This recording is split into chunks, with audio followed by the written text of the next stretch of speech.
I think there's a really interesting question about how universities relate to the place in which they are located.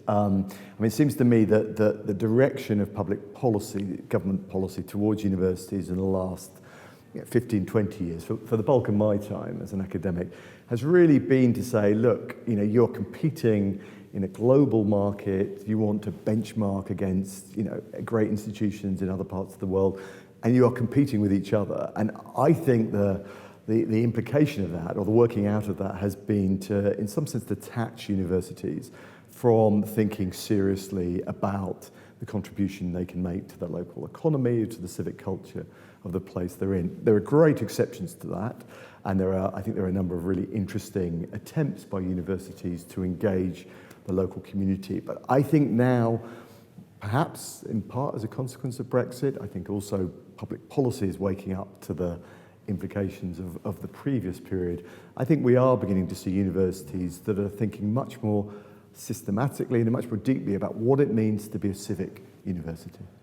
I think representative democracy and both some of the institutions that go with that and I think the norms that underpin that kind of system are undoubtedly shaking. There are incredibly powerful forces from outside that are kind of buffeting them, I think, in some quite fundamental ways.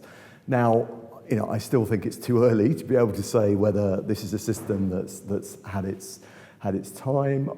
And I think what we are beginning to see and what we really need to generate is a much richer debate about the mix of reforms and the kind of reboot that I think representative democracy requires. And particularly when you think about technology, and we've barely begun to scratch the surface in really getting to grips with the potential of new technologies, but also thinking about whether we could and should be using more direct democratic techniques to, in my view, supplement the practices and the institutions of representative democracy. But I think this is going to take a long time, and I think what we've got to make sure is in this period of experimentation that the fundamentals are protected.